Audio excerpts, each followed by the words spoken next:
Okay, so we've been speaking about England's squad drama so much after the past couple of weeks with so many things happening. But other nations have obviously been going through it too. We can't avoid this.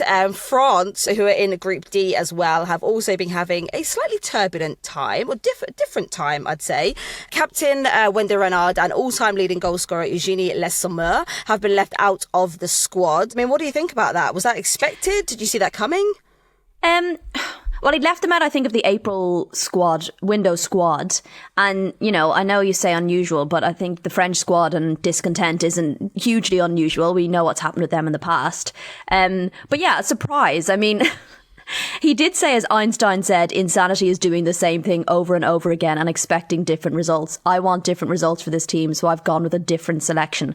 So, like, saying something like that really puts the pressure on your decision to be right. You know, like, you need to deliver, I think. You know, they're two hugely experienced players. Wendie Renard is the thorn in so many teams' sides, and you just never count her out, and you never count France out in games. And, you know, I can think of so many games when you're into the final 10, final 5, and they get a corner, and you just think, big Wendie's coming up.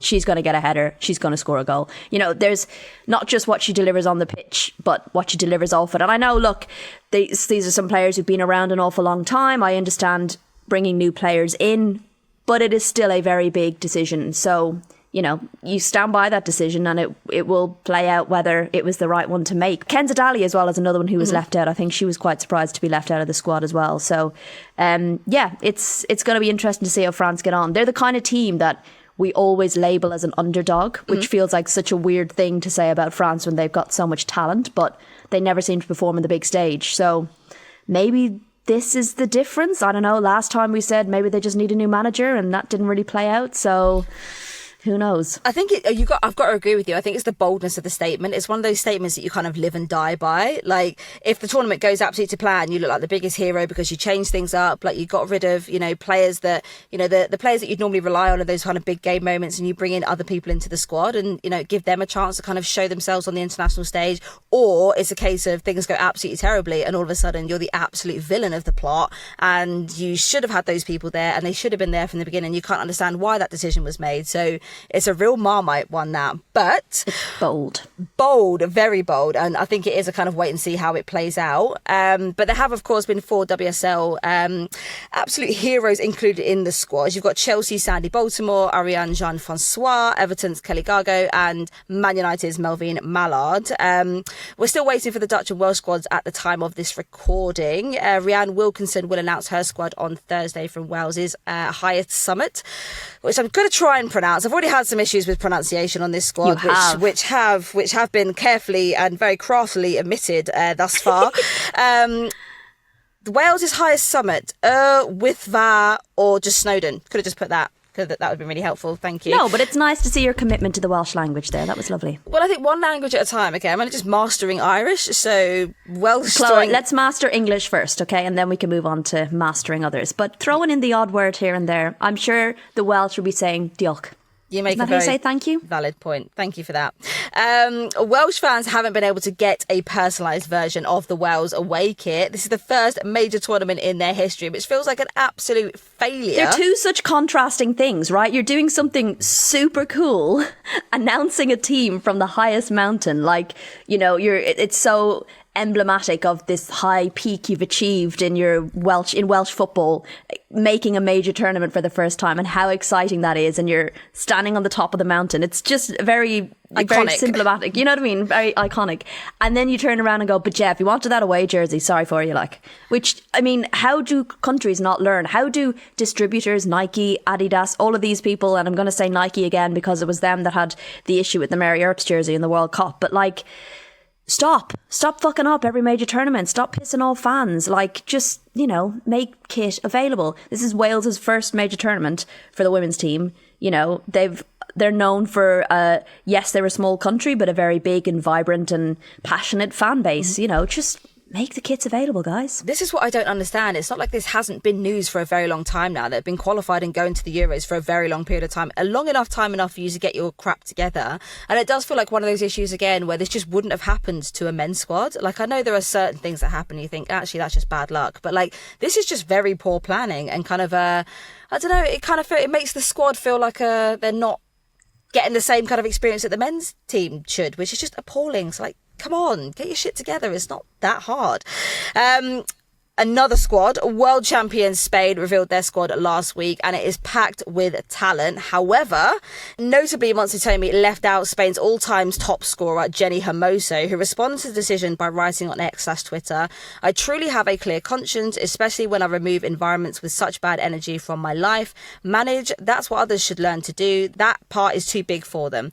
I tweet because it's the only way I have left to have a conversation. Let them focus on making Spain European champions, although they could do it alone and probably much better." I mean, wow, that is pointed, punchy, absolutely punchy. And I think obviously, you know, when you kind of look at the history of what Spain have had to deal with over the past year and a half and all the turbulence that came out of the Women's World Cup in 2023, what Jenni Hermoso has been through, what her other squad and teammates have been through, and it just feels like another example of Spain really trying to kick players when they're down for speaking up and making the right call and being advocates of the game. It just leads into that culture of things are still not sorted within the Spain squad in the slightest. Well, this is always going to be a difficult situation for when a Jenni Hermoso isn't called up for the first time or misses a major tournament. That's always going to be a point of note. Mm-hmm. You know, we were all assured that, you know, Montsitomi was new and fresh and new ideas. Even though she was under Jorge Vilda, we were assured that this was a new beginning and everything was going to be okay. So if a decision like this is going to be made, you would think it's going to be managed really well and it's going to be really clearly communicated. And if it's down to football and if it's down to, as Tommy has said, there's such a stacked squad in that position, that should be really clearly communicated and to the player so that everyone's on the same page. And it just feels like it hasn't been very well managed. So even if it is down to she doesn't feel Jenni Hermoso's not earned her spot, but is playing well enough to be in the squad, God, you got to manage that tricky situation very well. Otherwise, it's going to come out like this. And just from what Jenni has said, it doesn't sound like it has been very well managed. There are some very pointed comments, and there's clearly still quite a fracture there. Well, I think that's what I was going to say. It doesn't sound like it's just a natural kind of, I don't know, a changeover of the guards. And you can kind of see that with the France squad and the England squad to some extent. This feels like a bit of a, I don't know, another chance to kind of dig at someone who's, you know, been such an advocate of the game and sort of spoken out against the federation. It doesn't feel like it's just one of those, oh, well, Jenni Hermoso was kind of like leaning towards not being one of the better players in the squad and therefore we've left her out for the right reasons. And I think obviously that's not been communicated to her well. She's not taken it well and understandably has spoken up again. So yeah, it's just another disappointing way to go into the Euros with this massive negative overhang from the World Cup and everything those players have gone through and experienced. And you know, it wasn't that long ago. Was it just before Christmas? We had the Spanish women's national team documentary drop, which kind of gave a little bit more of an insight about what the players had been through and experienced. And it still feels like we're in that era and there's still so much hanging over them. I mean, Rach, is that the impression that you get? Yeah, and it's another example of just poorly managing a situation that you could foresee. Like, you could foresee that leaving someone like Jenni Hermoso out could cause headlines and rumours and speculation. And actually, you could get ahead of that if you could just manage your comms better. Mm-hmm. I mean, we saw how the comms was managed after the incident in the 2023 World Cup, and that left a lot to be desired. And there was a lot of people involved in that arguably should have gone. But it's just frustrating, you know. Like I say, it's just something you could have foreseen. If you knew you weren't going to be bringing Jenni, you could have handled the situation and prepared for what would have been questions if, like I said, it was really down to not playing well enough or whatever it might be. So again, it's just another example of short-sightedness from football federations, football clubs. It's very frustrating. Well, the drama doesn't stop there. We didn't mention this the other week, but there was calamity with the Finland Nations League squad. Finland's manager wanted to call up 23-year-old defender Nani Ruskanen. Instead, called up 51-year-old Stina Ruskanen. Easy mistake. Yeah, 100%. I mean, you know, similar type of people, similar age groups, easily replaceable, I suppose, with one another. But obviously a massive faux pas, definitely rectified, a little bit of a funny moment. Listen, it gives me hope. There's a lot of O'Sullivans in Ireland, and one day they might put down Rachel instead of Denise, and I could be off to a major tournament. So fingers crossed. Like I could be 51 and it could still happen. So God help them. Wow. Stina received 1 cap for Finland 29 years ago, and obviously still on the radar. So never count yourself out. Never close that door. Maybe she never officially retired. Yeah, she's just been on the books this entire time. Former Chelsea and Germany midfielder Melanie Leupolz has announced her retirement from football at the age of just 31, a mere baby in the retirement space. She has played at Real Madrid this season and featured plenty of times, but she's decided to call time on her career. I mean, Ray, she's one of your faves, old Mel. What did you think of this news so early?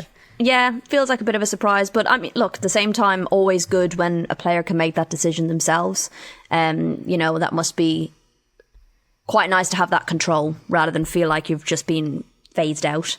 Although I believe there's been a little bit of discontent within the Germany squad as well. So, I think it just shows with all the stuff that happened with England, it's not uncommon to have these difficulties with squad announcements and picking players and not picking players and players choosing to step down. And, at the end of the day, it's a lot of people, a lot of personalities and a lot of different styles of football player that has to be managed and fit into a relatively small squad. So it just shows at least it wasn't just England having all these various things happen ahead of a major tournament. How do we feel going into the Euros now that there has been like these kind of, I'd say, mini turbulences, these mini whirlwinds or rumblings from quite a few squads? It kind of throws things up in the air a little bit more and makes it sort of adds to the drama of what, making the teams and what happens kind of a little bit more unexpected, do you think? Yeah, harder to predict or what to expect. I've spoken to a few people who've said, look, the stuff going on with the Lionesses could galvanise them, and you could say that for a lot of teams. It could go one of two ways. It could cause a bit of chaos, or